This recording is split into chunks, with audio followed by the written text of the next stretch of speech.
राजन एक छोटे से गांव का साधारण लड़का था। वो अपने जीवन में बहुत मेहनत करता था, लेकिन उसे हमेशा लगता था कि उसकी कोई खास पहचान नहीं है। उसके आसपास के लोग बड़ी बड़ी उपलब्धियां हासिल कर रहे थे, जबकि राजन को लगता था कि वो कहीं पीछे रह गया है।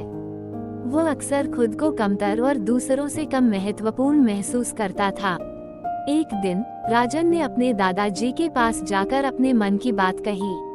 उसने कहा, दादाजी, मैं अपनी वैल्यू कैसे बढ़ा सकता हूँ? मुझे लगता है कि मेरे पास कोई खासियत नहीं है।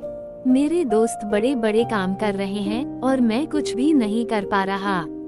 दादाजी ने ध्यान से राजन की बात सुनी और फिर मुस्कुराते हुए अलमारी से एक पुरानी घड़ी निकाली। घड़ी काफी पुरानी और धूल से भरी हुई थी। दादाजी ने घड़ी राजन को दी और कहा, बेटा, ये घड़ी तुम्हारे परदादा की है। इसे बाजार में लेकर जाओ और देखो कि लोग इसके बदले क्या कीमत देंगे। राजन ने दादाजी की बात मानते हुए घड़ी को लेकर गांव के बाजार का रुख किया। पहले वह एक छोटी सी दुकान पर गया और दुकानदार से घड़ी की कीमत पूछी। दुकानदार ने घड़ी को देखा और कहा, ये घड़ी बहुत पुरानी है और इसकी हालत भी ठीक नहीं है।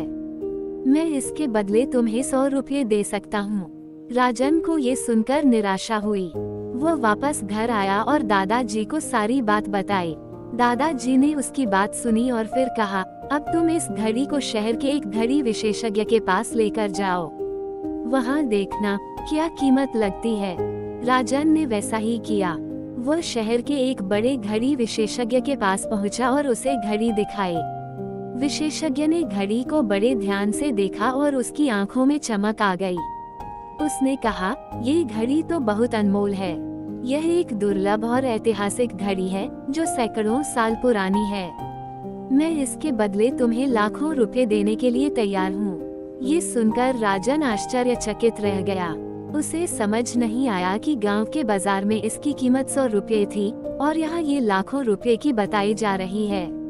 वो तुरंत घर आया और दादाजी को सब कुछ बताया।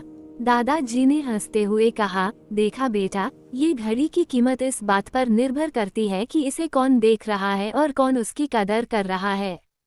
सही जगह और सही व्यक्ति ही इसकी असली वैल्यू को पहचान सकता है। ठीक उसी तरह तुम्हारी अपनी काबिलियत भी अनमोल है। फर्क सिर्फ इतना है कि तुम्हें उसे पहचानने और उसे सही जगह पर दिखाने की जरूरत है। अगर तुम खुद को कम आंकोगे और गलत लोगों के बीच अपनी पहचान ढूंढोगे तो तुम्हें कम आंका जाएगा। लेकिन अगर तुम सही जगह जाओगे और सही तरीके से अपने गुणों को दिखाओगे तो लोग तुम्हारी असली कद्र करेंगे। राजन को अब सब कुछ समझ में आ चुका था। उसने महसूस किया कि उसकी असली वैल्यू इस बात पर निर्भर करती है कि वो खुद को किस नज़र से देखता है और उसे किस तरह से प्रस्तुत करता है। उसने मन ही मन ठान लिया कि वह अब खुद को कभी कम नहीं समझेगा और अपनी काबिलियत को सही तरीके से दुनिया के सामने पेश करेगा। कहानी की सीख, हमारी असली काबिलियत का मूल्य इस बात पर निर्भर करता है कि हम उसे किस तरह और किसके सामने पेश करते हैं।